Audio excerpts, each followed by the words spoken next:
और जब हम ये रिस्पॉन्स चूज करेंगे, हमारी हर सोच सही होगी, तो शांति, सेहत, रिश्तों में मधुरता एंड प्रकृति सात्विक, सब कुछ हो जाएगी सिर्फ हमारे सही रिस्पॉन्स से। ओके, किस किस को लगता है वापस जाने के बाद हम ठीक से सही रिस्पॉन्स कर सकते हैं उस एक लेफ्ट हैंड के सामने? तो कितना इजी है, ये कितना इजी है। इसीलिए तो योग सबसे इजी चीज़ है। हम कहते हैं योग बड़ा डिफिकल्ट है, योग सबसे इजी चीज़ है। अब अगर कोई हमारे साथ गलत करे, क्या हम उससे अच्छे से व्यवहार कर सकते हैं? अगर कोई हमारे साथ गलत करे, क्या हम उसके साथ सही व्यवहार कर सकते हैं? यस और नो? अगर कोई हमारे साथ गलत करे, हम उसके साथ सही व्यवहार कर सकते हैं? किसको लग रहा है नो? किसको लग रहा है no? No? Again left hand. Left hand गलत व्यवहार कर रहा है, राइट हैंड ने चूज करना है मुझे कैसा व्यवहार करना है। लेफ्ट हैंड का कर्म उसके संस्कार के अनुसार है। आज के समय में, आजकल के युग को दुनिया कौन सा युग कहती है? कलयुग कहती है। आप मानते हो ये कलयुग चल रहा है? आपको लगता है ये कलयुग चल रहा है? कलयुग मतलब क्या होता है? कलयुग मतलब एनर्जीज थोड़ी सी डाउन। सतयुग मतलब क्या होता है? एनर्जीज थोड़ी सी अप। जब एनर्जी डाउन होगी तो लोगों का व्यवहार, और लोग कोई बाहर के लोग नहीं, घर के लोग हो सकते हैं, लोगों का व्यवहार उनकी मन की स्थिति की वजह से काफी हिला हुआ होगा। जिन पर आप बहुत विश्वास करेंगे, हो सकते हैं वो धोखा दे दे। जिनसे आप एक्सपेक्ट करेंगे कि वो हमेशा आपके साथ हर बात शेयर करते हैं, सच बोलते हैं, वो बातें छुपा सकेंगे। जिनको आपको लगता है कि वो आपको हमेशा सहयोग देंगे, जब आपको ज़रूरत पड़ेगी हो सकता है वो नहीं होंगे। जिनके लिए आपने बहुत कुछ किया होगा, जिस दिन आपको उनकी ज़रूरत होगी वो आपको टाल देंगे, बहाना बना के हट जाएंगे। बहुत कुछ हो सकता है, क्योंकि सामने वाली आत्मा में ताकत थोड़ी सी कम है। वो अपना कर्म अपने संस्कार के अनुसार करेंगे। हमें अपना कर्म किसके संस्कार के अनुसार करना चाहिए? वो अपना कर्म अपने संस्कार के हिसाब से करेंगे। हमें अपना कर्म किसके संस्कार के हिसाब से करना चाहिए? अपने। तो कभी भी अपने कर्म को दूसरे के कर्म पर डिपेंडेंट नहीं करना। उनका कर्म किसका भाग्य लिखेगा? अच्छे से बोल लेते हैं एक बार, फिट हो जाएगा एकदम। उनका कर्म किसका भाग्य लिखेगा? पक्का ना? उनका कर्म हमारा भाग्य नहीं लिख सकता ना? नहीं। लेकिन उनका कर्म जब उनका भाग्य लिख रहा होगा, तो उनके बारे में हम जो सोचेंगे, उनके बारे में हम जो सोचेंगे वो हमारा कर्म बन जाएगा। और हमारा कर्म किसका भाग्य लिखेगा? तो हमारी अटेंशन सिर्फ किस पर होनी चाहिए? अपने कर्म पर। अपने आप को फोटोकॉपी मशीन नहीं बनाना है कि उसने ऐसा किया तो मैंने भी ऐसा किया, उसने ऐसा किया तो मैंने भी ऐसा किया। ओरिजिनल उसने अपने संस्कार से किया, और हमने किसके संस्कार से करना है? हमने अपने संस्कार से करना है। संस्कार पर ध्यान रखना बहुत ज़रूरी है, क्योंकि हमारे संस्कारों से संसार बनता है। अगर हम इस सृष्टि को कलयुग से सतयुग बनाना चाहते हैं तो बहुत इजी है, सिंपल। सिर्फ अपने संस्कारों को कलयुग से सतयुग में कन्वर्ट करना है। उन्होंने कलयुगी संस्कार से बात की, और हमने भी अगर कलयुगी संस्कार से जवाब दिया, तो वो भी कलयुग में रह रहे हैं, हम भी कलयुग में रह रहे हैं। लेकिन उन्होंने कलयुगी तरीके से बात की, तो वो कौन से युग में रह रहे हैं? कलयुग में रह रहे हैं। हमने सतयुगी तरीके से जवाब दिया, तो हम कौन से युग में रह रहे हैं? हम कौन से युग में रह रहे हैं? सतयुग में रह रहे हैं। तो हम कौन से युग में रहना चाहते हैं? सृष्टि को स्वर्ग बनाना है। कौन सी सृष्टि को स्वर्ग बनाना है? अपने मन की स्थिति, शरीर का स्वास्थ्य, परिवार घर की एनर्जी। हम सब अपने घर में बहुत मेहनत करते हैं, लेकिन आजकल हम ज़्यादा मेहनत इसमें कर रहे हैं कि घर का साइज कितना होना चाहिए और घर में सुविधाएं कितनी होनी चाहिए। ध्यान रखने की ज़रूरत है कि घर की एनर्जी कैसी है। हमारा घर ऐसा हो कि हमारे घर में कोई आए तो ये ना देखे कि सोफ़ा कैसा है, पर्दे कैसे हैं। कहीं आपके घर में आकर बड़ा सुकून मिलता है, ऐसा लगता है मंदिर में आ गए हैं। जब भी मेरा मन अशांत होता है ना, मैं आपके घर आ जाता हूँ, क्योंकि आपके घर आने से मेरा मन शांत हो जाता है। हो सकता है हमारे घर में ऐसी एनर्जी हो सकती है। मंदिर की एनर्जी कौन बनाता है? मंदिर की एनर्जी कौन बनाता है? हर एक बनाता है ना, जो उस मंदिर में जाकर बड़ी अच्छी थॉट्स क्रिएट कर रहा है। लेकिन वो हर एक घर आकर दूसरी दूसरी थॉट्स क्रिएट कर लेते हैं। इसीलिए मंदिर की एनर्जी और घर की एनर्जी में फ़र्क हो जाता है। फिर हम कहते हैं घर एक मंदिर होना चाहिए, घर स्वर्ग होना चाहिए, घर आश्रम होना चाहिए। वो बहुत इजी है। सिर्फ अगर हम क्या करना शुरू करें, दूसरे के व्यवहार को देखकर अपना संस्कार नहीं बदलना। हम कौन से युग में रहते हैं? आज से अपना युग चेंज करते हैं। हम कौन से युग में रह रहे हैं? पक्का? पीछे कौन से युग में रह रहे हैं? तो अब लेफ्ट हैंड कलयुग में है, राइट हैंड कहाँ रहेगा? बस अगर एक एक राइट हैंड सतयुग की तरह से व्यवहार करना शुरू कर देना। पहले क्या हो रहा था, लेफ्ट हैंड का असर राइट हैंड पर पड़ रहा था। अब अगर राइट हैंड ने अपनी एनर्जी ऊपर कर ली तो धीरे धीरे राइट हैंड का असर किस पर पड़ना शुरू हो जाएगा? क्या राइट हैंड का असर लेफ्ट हैंड पर पड़ेगा? राइट हैंड का असर लेफ्ट हैंड पर पड़ेगा? तो बजाय के लेफ्ट हैंड राइट हैंड को कलयुग में खींचाए, क्यों ना राइट हैंड लेफ्ट हैंड को सतयुग में ले आए? हो सकता है? नहीं हो सकता? हो सकता है। तो इसी से तो सृष्टि बदलेगी। नहीं तो सिर्फ बैठ कर कहें देश का क्या हो रहा है, दुनिया का क्या हो रहा है, समाज का क्या, उससे दुनिया नहीं बदलेगी। अपने संस्कारों को परिवर्तन करने से बदलेगी। तो योग करना मतलब हर परिस्थिति में सही सोच। सुबह उठकर सबसे पहली चीज, सुबह उठकर, आजकल हम में से मेजॉरिटी सुबह उठकर सबसे पहला दर्शन किसका करते हैं? सबसे पहला योग किसके साथ लगाते हैं सुबह उठकर? आंख आधी खुली होती है, लेकिन पहले हम देखना शुरू करते हैं दुनिया क्या कह रही है आज। अगर स्वर्ग बनाना है, आत्मा की शक्ति को बढ़ाना है और शरीर के स्वास्थ्य को ठीक रखना है, एक प्रतिज्ञा करते हैं आज कि रोज सुबह का पहला 1 घंटा हम मोबाइल से या टीवी से कोई भी नेगेटिव चीज अपने अंदर नहीं भरेंगे। सुबह सुबह अच्छी नींद सोकर उठे हैं। ये मन एक ब्लॉटिंग पेपर की तरह होता है जिसकी ग्रहण शक्ति बहुत हाईएस्ट होती है। सुबह सुबह जो पढ़ेंगे, सुनेंगे या देखेंगे वो सीधा अंदर चूस लेता है। और सुबह सुबह उठकर या तो हम न्यूज़ देख रहे हैं, या हम अखबार पढ़ रहे हैं, या फिर हम फ़ोन पर ये देख रहे हैं कि बाकी सब ने रात को क्या पोस्ट किया। ये सिंपल चीज़ बन गई जिसने पूरी सृष्टि के वाइब्रेशन को थोड़ा सा क्या करना शुरू कर दिया, डाउन करना शुरू कर दिया। क्या हम कर सकते हैं 1 घंटा पहला सुबह विदाउट एनी नेगेटिव इन्फॉर्मेशन? कौन कौन करने के लिए रेडी? एक व्रत 1 घंटा सुबह, परफेक्ट। 1 घंटा सुबह नेगेटिव कुछ नहीं अंदर जाना चाहिए।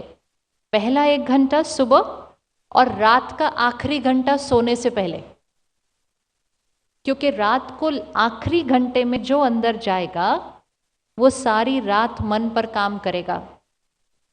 योग निद्रा कहते हैं ना, योग निद्रा। तो योग निद्रा मतलब नींद कैसी होनी चाहिए? नींद कैसी होनी चाहिए?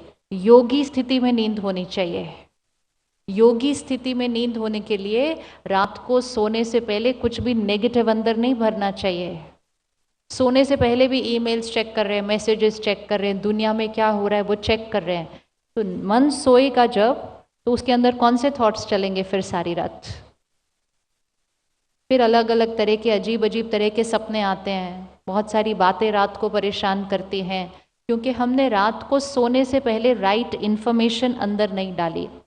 सुबह का पहला घंटा और रात का आखिरी घंटा बहुत प्योर और पॉजिटिव होना चाहिए, क्योंकि रात के आखिरी घंटे से पूरी नींद डिसाइड होगी और सुबह के पहले घंटे से पूरा दिन डिसाइड होगा। कर ले प्रतिज्ञा फिर 2, सुबह का 1 घंटा और रात का 1 घंटा।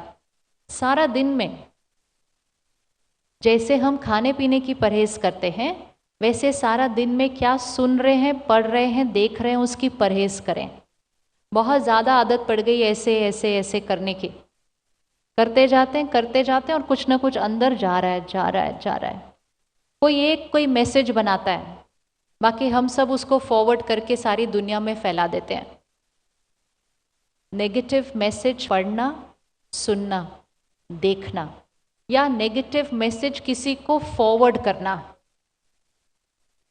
ये कर्म सही नहीं है। बनाने वाला तो एक होता है, वो 1, 10, 20 लोगों से ज़्यादा को नहीं भेज सकता वो मैसेज, लेकिन बाकी उसको फैलाने वाले जिम्मेवार कौन होते हैं? फैलाने वाले का जिम्मेवार कौन होते हैं? हम सब। कोई भी ऐसा मैसेज जिसमें तनाव है, गुस्सा है, निंदा है, किसी की ग्लानि है, नफरत है, किसी का मजाक उड़ाया है, ये कभी भी किसी को फॉरवर्ड नहीं करना चाहिए। इससे पूरी सृष्टि कलयुग बनती जा रही है। इट्स लाइक गलत चीज खुद भी खाई और सबको भी खिलाई। ध्यान से, बहुत ध्यान से ना खुद कंज्यूम करें, और अगर आप कंज्यूम करना बंद कर देंगे, लोग आपको भेजना बंद कर देंगे। People will stop sending you negative information and negative messages if you stop consuming that.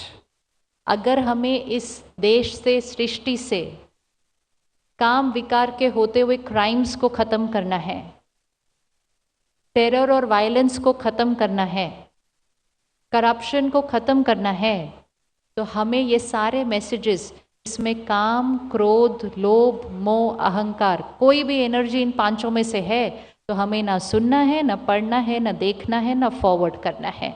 अगर हमने ये कर लिया, हमारा कलयुग सतयुग की तरफ जाना शुरू हो जाएगा। It is very very simple. It's a lot happening because of the information that we are circulating around. जैसे हमारे खाने और पानी से शरीर बनता है, जो हम सुनते, पढ़ते, देखते हैं, उससे हमारा मन बनता है, उससे आत्मा की स्थिति बनती है। तो पहला 1 घंटा सुबह, रात का आखिरी घंटा, और दिन में चेकिंग कि हम क्या कंज्यूम कर रहे हैं। और एक छोटी सी लास्ट बात, जब आप खाना खा रहे हैं, क्या अन्न का असर मन पर पड़ रहा है? अन्न का असर मन पर पड़ रहा है। तो अगर हमें शांत मन चाहिए, तो हमारा अन्न भी कैसा होना चाहिए? सात्विक, प्योर मन चाहिए ना, तो अन्न भी कैसा होना चाहिए? सात्विक होना चाहिए। जैसा अन्न वैसा मन, जैसा पानी वैसी वाणी। तो क्योंकि हम योगा फेस्टिवल में हैं, इतनी सात्विक प्योर एनर्जी है, तो एक तो प्रतिज्ञा कर ले कि हमारा खाना और पानी एकदम सात्विक होना चाहिए। होना चाहिए ना सात्विक। एक्चुअली तो हम सबको मिलकर ऐसा योग लगाना चाहिए कि देश तो हो, लेकिन सबसे पहले उत्तराखंड तो सात्विक बन जाए। उत्तराखंड जैसे प्रांत के अंदर, जहाँ पे इतनी प्योरिटी है, इतनी योगी वाइब्रेशंस हैं, जहाँ से पूरा विश्व इस प्योर वाइब्रेशन के लिए आता है, इस प्रांत के अंदर तो कोई भी तामसिक चीज़ नहीं होनी चाहिए। आपको लगता है ना नहीं होनी चाहिए तामसिक चीज़ कुछ भी, यहाँ पर नहीं होनी चाहिए ना। तो सब लोग योग करेंगे अच्छे से तो वो भी चेंज हो जाएगा, क्योंकि अन्न का असर डायरेक्ट मन पर पड़ रहा है। यहाँ से प्रतिज्ञा करके जाइएगा, अगर कोई भी तामसिक भोजन खाता है तो आज से हम सात्विकता की तरफ चलें। तामसिक भोजन की एनर्जी कौन सी होती है? जब एक पशु को स्लॉटर हाउस में रखा गया है, उसको क्या एनर्जी होती है उसकी वहाँ पर? उसको पता है ना उसको मारने वाले हैं, तो उसकी एनर्जी कौन सी होगी वहाँ पर? क्या एनर्जी होगी वहाँ पर? विजुअलाइज करो, कोई स्लॉटर हाउस में, उसको पता है उसको मारने वाले हैं, क्या एनर्जी होगी? कौन सी एनर्जी होगी? डर की होगी। Very good. और कौन सी होगी? दर्द की होगी, नफरत की होगी, गुस्से की होगी, और फिर हिंसा की होगी, फिर मृत्यु की होगी। और हमारी प्लेट में आता है और हम हेल्थ कहते हैं उसको। It's anger, hatred, hurt and pain, helplessness and fear, violence and death. That is the energy of that food. योगी जीवन मतलब हाई एनर्जी जीवन, और हाई एनर्जी जीवन में लो एनर्जी का खाना नहीं खा सकते, क्योंकि लो एनर्जी का खाना खाने से मन की स्थिति भी लो एनर्जी की हो जाती है। अब सात्विक भोजन सिर्फ वेजिटेरियन नहीं, लेकिन सात्विक भोजन मतलब अच्छी मन की स्थिति में बनाया हुआ खाना। खाना बनाते समय और खाना खाते समय बड़ा ध्यान रखने की ज़रूरत है। खाना बनाते समय किचन के अंदर हाई एनर्जी वर्ड्स चलने चाहिए। अपने किचन में कुछ ऐसा सिस्टम बनाएं कि पूरा दिन परमात्मा के याद के गीत चलें, भजन चले, मंत्र चले, हाई एनर्जी वर्ड्स किचन में उच्चारण होते जाने चाहिए पूरा दिन। तो किचन में पड़ी हुई हर चीज़, अन्न, सब्जी, फ्रूट, पानी, दूध, सब कुछ हाई एनर्जी से वाइब्रेट होने लगेगा। जो हर एक वो खाना खाएगा उसकी मन की स्थिति ऐसे ही हाई हो जाएगी। खाना बनाते समय टीवी घर में चल रहा हो, अगर रेडियो पे गाने चल रहे हो अगर, और अगर हम किसी के साथ फोन पे गॉसिप कर रहे हो और यहाँ से दाल में कड़छी घुमा रहे हो, तो वो सारी नेगेटिव वाइब्रेशंस खाने के अंदर चली जाती है। खाना बनाना एक रिचुअल की तरह होता है। It has to be with lot of purity in mind. परमात्मा की याद में खाना बनाएं और अच्छे अच्छे संकल्प डालते हुए खाना बनाएं। फिर वो खाना खाना नहीं रहेगा, वो खाना प्रसाद बच जाएगा। घर में प्रसाद बनाना शुरू कीजिए। अगर किचन में हाई एनर्जी क्रिएट करेंगे तो खाना प्रसाद बन जाएगा, पानी अमृत बन जाएगा। और जिस घर में लोग प्रसाद खाएंगे और अमृत पिएंगे वो घर स्वर्ग बनना शुरू हो जाएगा। It's very easy. अन्न और पानी का डायरेक्ट असर पड़ता है, डायरेक्ट असर पड़ता है। तो योगी जीवन मतलब सात्विक भोजन और पवित्र पानी। खाना खाते समय वो फोन को अपने साथ डाइनिंग टेबल पे नहीं रखना, और सामने टीवी ऑन नहीं रखना। बचपन से हमें सिखाया था ना, खाना खाने से पहले किसको याद करना था? खाना खाने से पहले किसको याद करना था? कौन कौन दिन में 3 बार खाने से पहले परमात्मा को याद करके फिर खाना खाते हैं?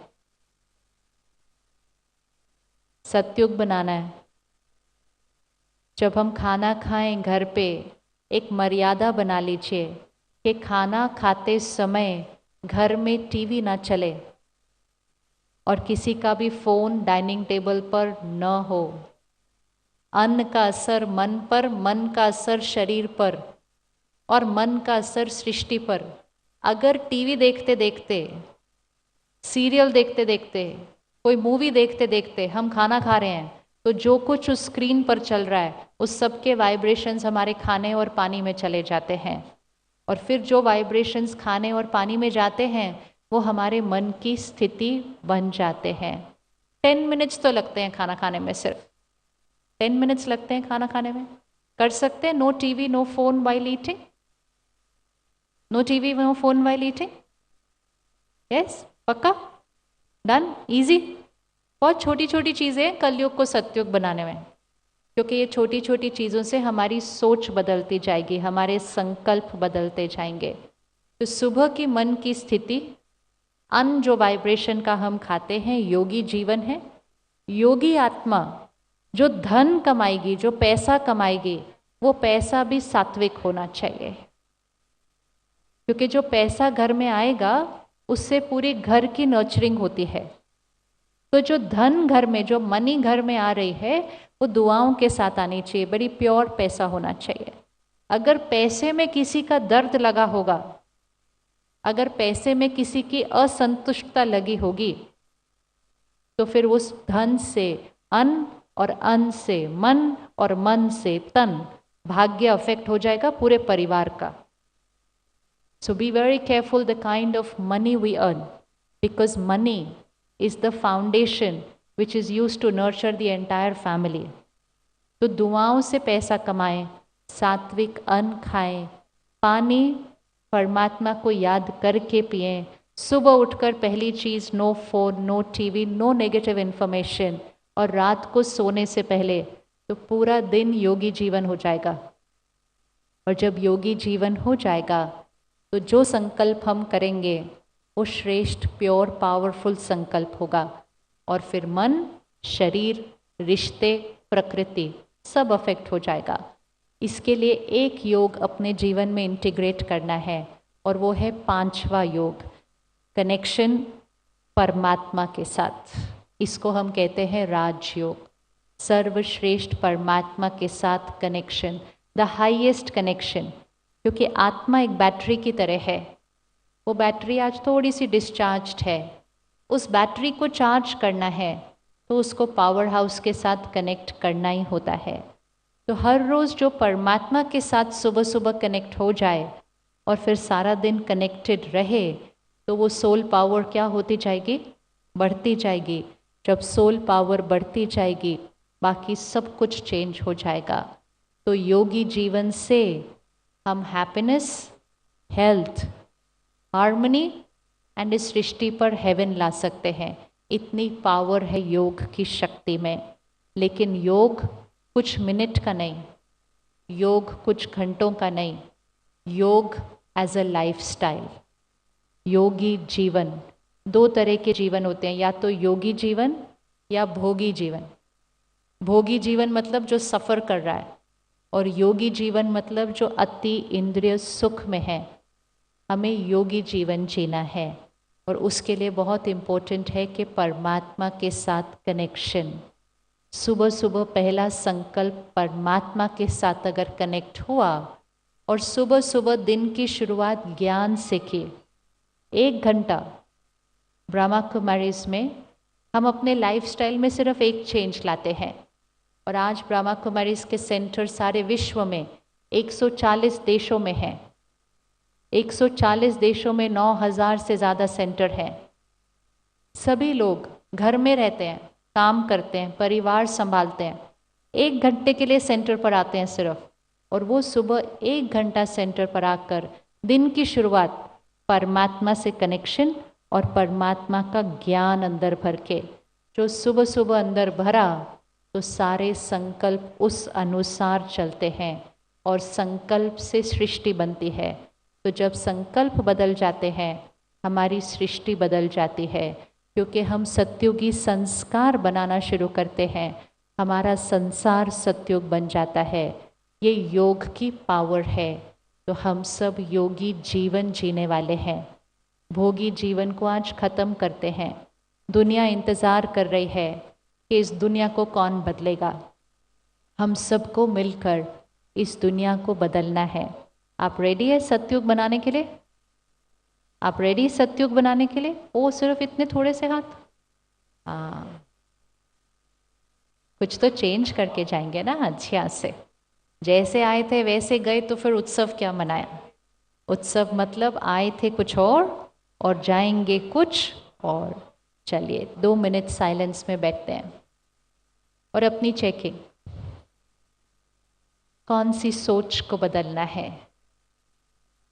किसके साथ के व्यवहार को बदलना है, कौन से संस्कार को बदलना है। थोड़ा सा सॉफ्ट करें।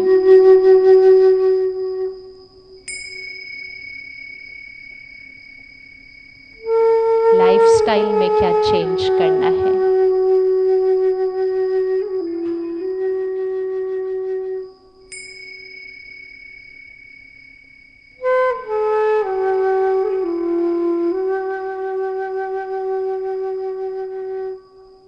मैं सत्युगी आत्मा हो।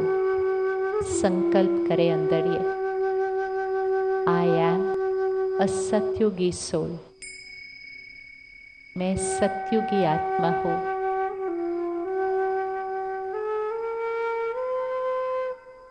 मेरी हर सोच प्योर है, शुद्ध है। मेरा हर वर्ड, शब्द आशीर्वाद है, ब्लेसिंग है।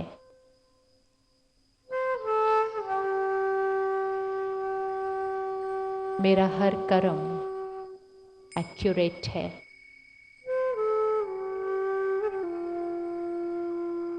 मैं सत्युगी आत्मा हूँ।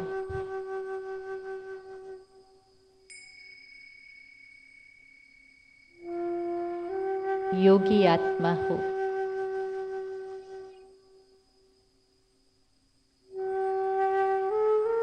स्वराज्य अधिकारी आत्मा हूँ।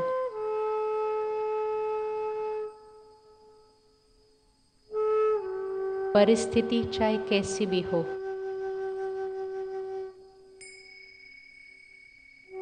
लोगों का व्यवहार चाहे कैसा भी हो,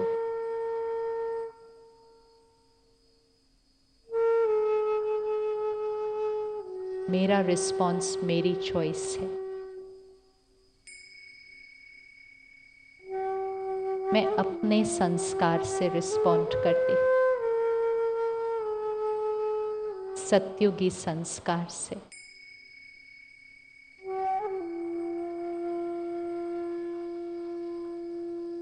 पुरानी बातें फुल स्टॉप डिलीट करते हैं आज। वो मेरे मन के लिए, शरीर के लिए, मेरे रिश्तों के लिए, मेरी सृष्टि के लिए हानिकारक है। पुरानी बातें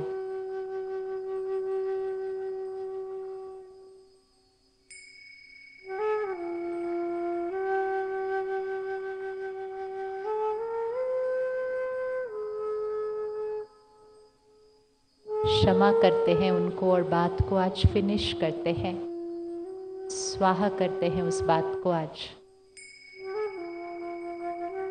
योगी आत्मा है हम।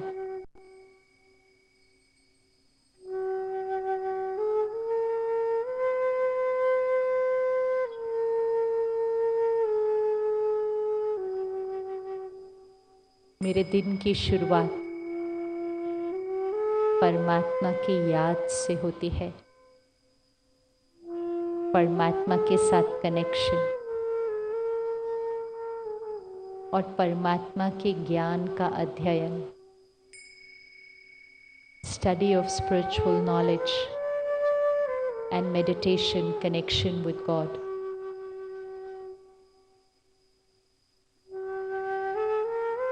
मेरा पहला 1 घंटा मेरा अपना है।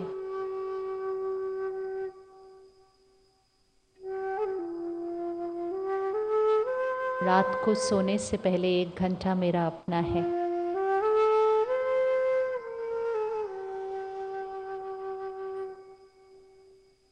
कोई टेक्नोलॉजी नहीं, ये मेरा अपना समय है। परिवार के साथ, खुद के साथ, लाइट, रिलैक्स्ड।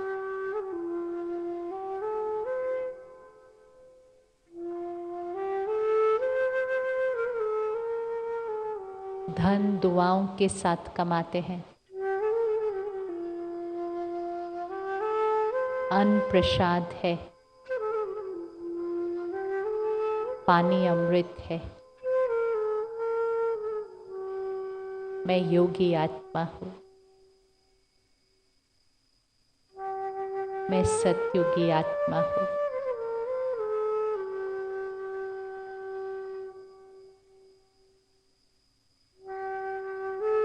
एक चेंज फाइनल कर लीजिए अपने अंदर। कौन सा एक चेंज आज लाएंगे? आज से कौन सी एक आदत चेंज करते हैं फॉरएवर?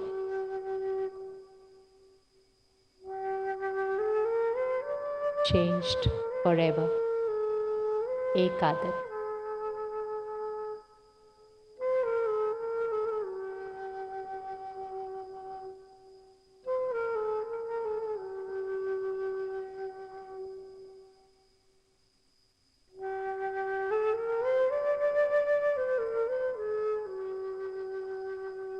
अगर कोई एक आदत ढूंढ ली हो जो आज चेंज करेंगे तो हाथ उठाइएगा.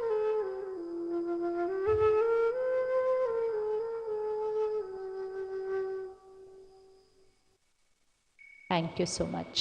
Om Shanti. Thank you.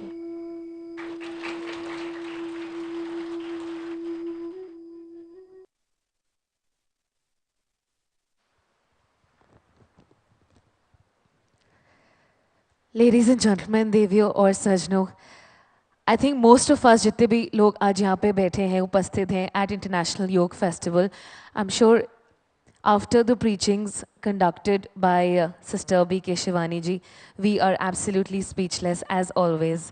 And we are extremely honored and express our humble gratitude to Sister B. K. Shivani for expressing her divine views. And the house is now open for questions and answers. And I'm sure all of us waiting and sitting out here have a lot of questions in mind. So we'll keep the hand mic ready. And यदि आप में से जिस किसी को भी सवाल पूछना है, you can stand up on your respective seats or raise your hands. आप लोग या तो खड़े हो जाए अपने स्थान पर. आप खड़े हो सकते हैं अपने स्थान पर so that we can see you well. Thank you.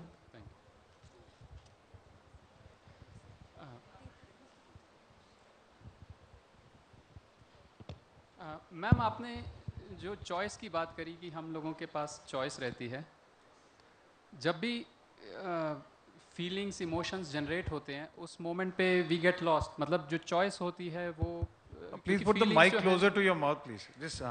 जो फीलिंग्स हैं वो सबकॉन्शियस माइंड में हैं और हमारा मतलब उस समय conscious mind it gets lost.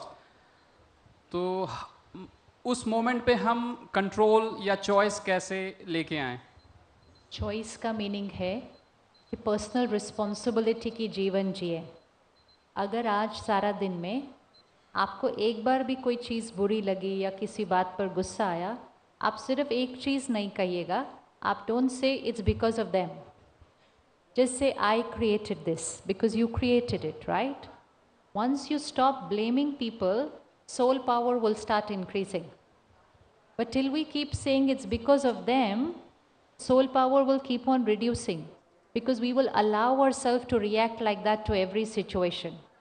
The first thing is to just finish blame out of our life, because doing like this gives power away. Doing like this gets power back to me. This was my responsibility.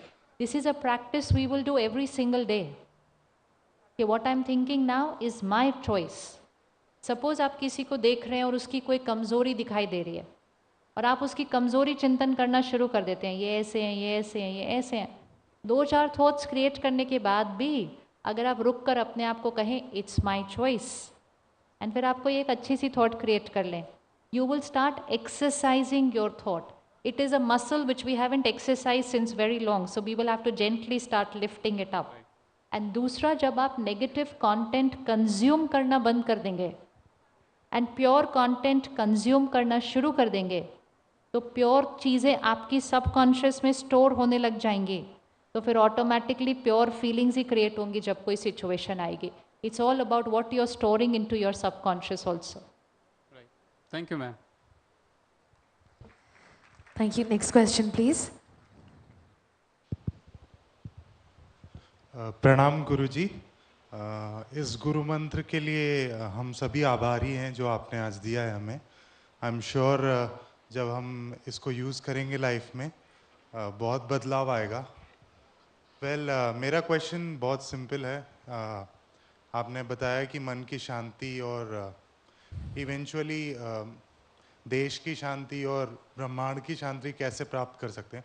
But there is so much of chaos around. How do we get the peace finally? And first question is this. And second is, what is the ultimate motive of every individual? You know, roti, kapda, makan.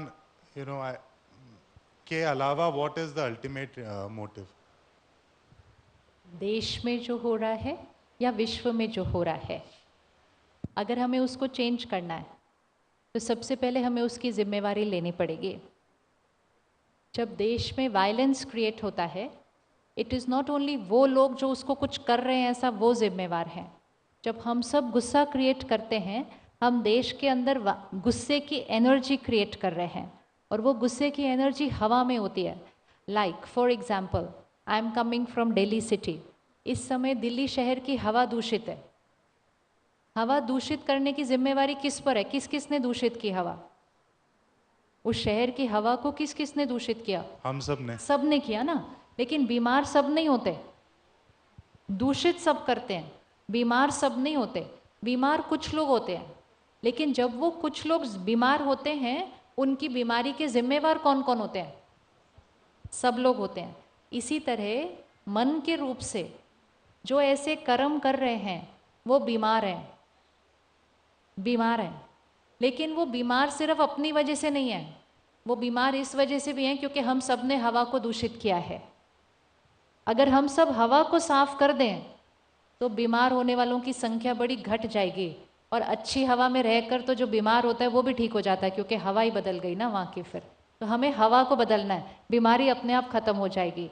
लेकिन अगर हम बीमारी को देख देख कर वही सोचेंगे, वही बोलेंगे, वही पढ़ेंगे, वही फॉरवर्ड करेंगे, तो हवा और दूषित होती जाएगी। और अगर हवा और दूषित होती गई तो बीमार और होते जाएंगे। अगर हमें अपने देश से कोई भी क्राइम ख़त्म करना है, इतनी सारी हमने हादसे देखे हैं पिछले कुछ महीनों में, बहनों के साथ क्या क्या हुआ है, छोटे छोटे बच्चों के साथ क्या क्या हो रहा है। अगर हम अपने मन चित्त से काम, विकार, लस्ट को ख़त्म कर दें, अगर हम ऐसा कुछ भी कंटेंट पढ़ना, सुनना, देखना बंद कर दें जिसके अंदर लस्ट है, हम हवा को साफ कर रहे हैं। बीमार होने वाले कर्म खत्म हो जाएंगे। अगर हम हवा से क्रोध को ख़त्म कर दें, बीमार होने वाली जो हिंसा है वो ख़त्म हो जाएगी। So our contribution to purify the air, rest will all happen automatically. But that's where our power lies. We can't change them. We can't change them. We can only change ourselves. But when we all change ourselves, number of people falling ill will drastically decrease and the world will change. So we have to take responsibility. कि मेरे अंदर काम, क्रोध, लोभ, मोह, अहंकार, ये 5 चीज़ों को हमें ख़त्म करना है, सृष्टि बदल जाएगी। पर्पस ऑफ लाइफ, रोटी, कपड़ा, मकान इम्पोर्टेंट है सबके लिए, लेकिन इम्पोर्टेंट है कि खुश रहकर रोटी, कपड़ा, मकान कमाएं, प्यार देते हुए रोटी, कपड़ा, मकान कमाएं, ना कि तनाव, गुस्सा, चिंता करते हुए रोटी, कपड़ा, मकान बनाएं। Purpose of life is not in what we are doing. You know, like the line, yoga is not in what we are doing, it's in what we are being. So purpose of life is also not in what we are doing, it is how we are being while doing what we are doing. तो जो कुछ कर रहे हैं सारा दिन में, अगर करते हुए सही सोच है, सही भावनाएं हैं, खुशी, प्यार, शांति नॉर्मल है, तो you are radiating your purpose of life to the world. Use your qualities and values in your every karma. That's purpose of life. Creates a beautiful world. धन्यवाद गुरुजी. Thank you.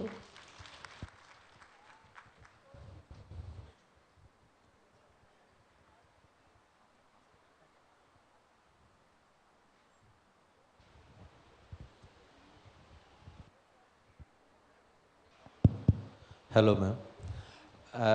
I have a question which is not directly related to what you have discussed today. I just wanted to know whether the uniform color that a particular cult wears, just like people following you wear white clothes, yogi wear gerue, Osho, people following Osho wear maroon color clothes. Is there any significance of the clothing to the behavior or in our lives? What does it signify? Within an organization, especially when it's like a family, uniformity and simplicity सबसे important है जीवन में। Simplicity, अगर हम योगी जीवन जी रहे हैं तो सिंप्लिसिटी हमारी जीवन का अपने आप लाइफस्टाइल बन जाता है, राइट? हमारे मन की स्थिति कपड़ों पर डिपेंडेंट नहीं खींचनी चाहिए। इसलिए अगर आप देखें स्कूल में यूनिफॉर्म होती है ताकि बच्चों का ज़्यादा टाइम एंड अटेंशन कपड़ों में नहीं जाना चाहिए। एक दूसरे के कपड़ों को देखकर भेदभाव नहीं होना चाहिए, किसी का ज़्यादा अच्छा है महंगा है दूसरे का नहीं है, आकर्षण कपड़ों की तरफ नहीं जाना चाहिए। तो स्कूल में हमेशा यूनिफॉर्म होती है, आर्मी में यूनिफॉर्म होती है, नर्सिस में यूनिफॉर्म होती है, उसी तरह संस्थान में भी यूनिफॉर्म होती है। It is for simplicity, purity and unity, so that we are not lesser or more than anyone else just because of what we are wearing or what we have achieved. We're all the same, unity and purity. Thank you.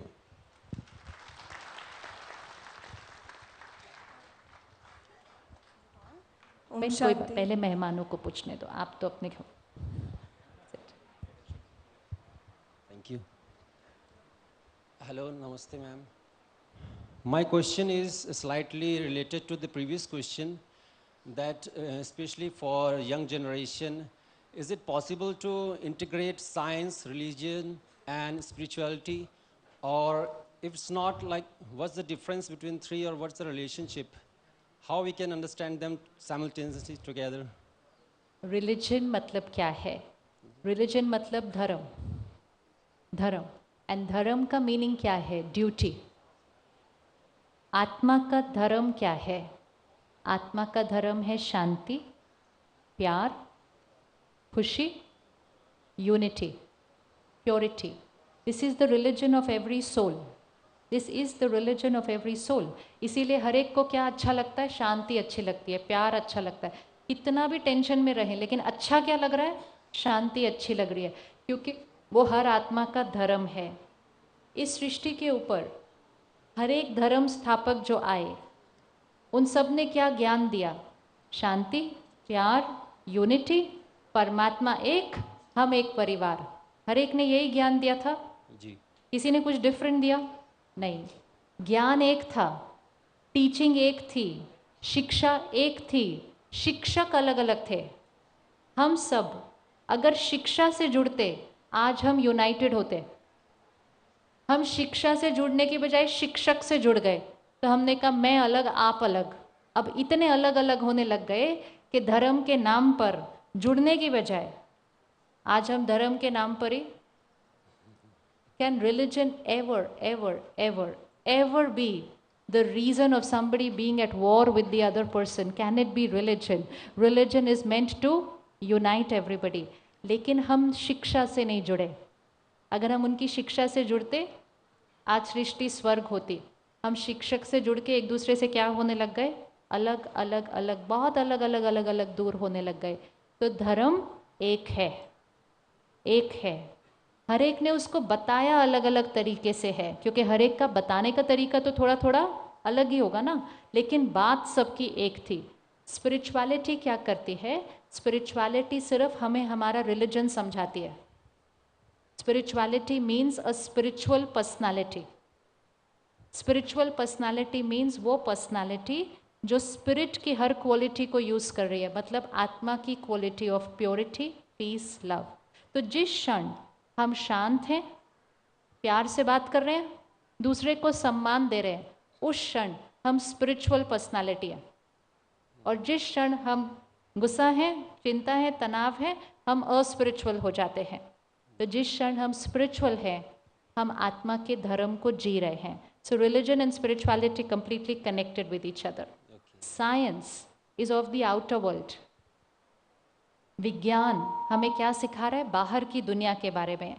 और आध्यात्म हमें क्या सिखा रहा है? अंदर की दुनिया के बारे में। ये भी साइंस है, लेकिन ये science of the inner world है। सोचना कैसे, उसके साथ एक्सपेरिमेंट क्या करना है, एक्सपीरियंस क्या करना है, that's all science, but it's science of the inner world. And what science we call science today, it's science of the outer world. लेकिन हैं दोनों साइंस। लेकिन जब हम इनर वर्ल्ड की साइंस को यूज़ करना शुरू करते हैं, हम आउटर वर्ल्ड की साइंस की पावर को भी बहुत गुना बढ़ा सकते हैं। So this why we call this silence and we call that science. They both are also integrated. जितना एक्सपेरिमेंट करेंगे उतना एक्सपीरियंस करेंगे। सुनी सुनाई बात पर नहीं चलना है, उसको एक्सपेरिमेंट करना है। अभी जैसे आज बात हुई, सुबह 1 घंटा नेगेटिव न पढ़ो, रात को 1 घंटा नहीं करो, खाने के टाइम, ये छोटी छोटी बातें हैं, इसको मानना नहीं है, इसको पहले घर जाके एक्सपेरिमेंट करना है, ऐसे नहीं मानना है, पहले घर जाके एक्सपेरिमेंट करना है। एक महीना अगर एक्सपेरिमेंट कर लिया, रिजल्ट मिला तो उसको स्वीकार करना, नहीं रिजल्ट मिला छोड़ देना। So always experiment and then accept and then experience. So spirituality is science and spirituality is religion. So all three are very closely interconnected. Thank you very much, ma'am. Thank you. Well, sister, my question is, ये विचार शून्यता की स्थिति कैसे आएगी? विचार शून्यता की स्थिति I am not very sure कि आ सकती है। Okay. क्योंकि विचार तो चलने ही है, विचार बंद नहीं होते। जब हम रात को सोते भी हैं ना, तो भी विचार चलते हैं। सिर्फ फर्क यह है कि विचार की गति कितनी है, 1 मिनट में हम कितने विचार क्रिएट कर रहे हैं। डॉक्टर्स जिन्होंने रिसर्च की वो कहते हैं एक नॉर्मल माइंड 1 मिनट में 50 से 60 विचार क्रिएट कर लेता है 1 मिनट के अंदर। जब हम ध्यान और मेडिटेशन योग करना शुरू करते हैं तो विचार की गति क्या होने लगती है, बहुत स्लो बहुत स्लो बहुत स्लो हो जाती है। आप उस स्थिति में पहुंच सकते हैं जहां आपके 1 मिनट में सिर्फ 2 या 3 विचार चलेंगे, तो वो 2 या 3 ना के बराबर होते हैं, तो इसलिए उसको वो वाली अवस्था कहा जाता है। लेकिन बिल्कुल ज़ीरो हो जाए, Thank you so much. मन का काम है सोचना। थैंक यू सो मच सभी लोगों के सवालों के लिए। And we shall one more question, alright, sure, the last question please. Thank you. ओम शांति ओम। बहन, हम आपसे ये जानना चाहें, अगर एक आपके अनुसार योग की परिभाषा क्या है, और एक सामान्य व्यक्ति को अगर योग शुरुआत करना चाहे तो पहला स्टेप क्या रहेगा उसका? आप शुरू से थे आज सेशन में? क्लास लगा के आई तो फिर मिस हो गई। पूरा सेशन ही उस बारे में था कि योग की परिभाषा क्या है। तो योग मतलब मन के संकल्पों से शरीर का स्वास्थ्य, रिश्ते और प्रकृति, और वो सब तब होगा जब हमारा परमात्मा से योग का कनेक्शन शुरू होगा। आप कभी चाहें, कहाँ रहते हैं आप जहाँ रहते हैं वहाँ ब्रह्मा कुमारीज का सेंटर भी होगा, आप कभी जाकर सेंटर पर बहनों से योग सीख भी सकते हैं वहाँ पर। Thank you. Thank you so much. We wish Om to Shanti. express our humble gratitude to Sister B.K. Shivani. एक बार जोरदार ताले हो जाए देवियों और सज्जनों, ladies and gentlemen. Thank you so much, Sister B.K. Shivani, for enlightening and enriching our minds. And I'm sure कह सकते हैं we all have a storm in our brains. एक दिमाग में एक तूफान चलता है, मन में एक तूफान चलता है, उसको शांत करने के लिए बहुत बहुत धन्यवाद, बहुत बहुत शुक्रिया। उत्तराखंड सरकार आज तहे दिल से आपके प्रति आभार प्रकट करना चाहती है। बहुत बहुत शुक्रिया। Thank you ma'am. Also wish to thank Shri Subodh Duniyal ji. Sir, thank you so much for your benign presence. बहुत बहुत शुक्रिया, बहुत बहुत धन्यवाद। Ladies and gentleman, thank you for being a beautiful audience like always. Thank you.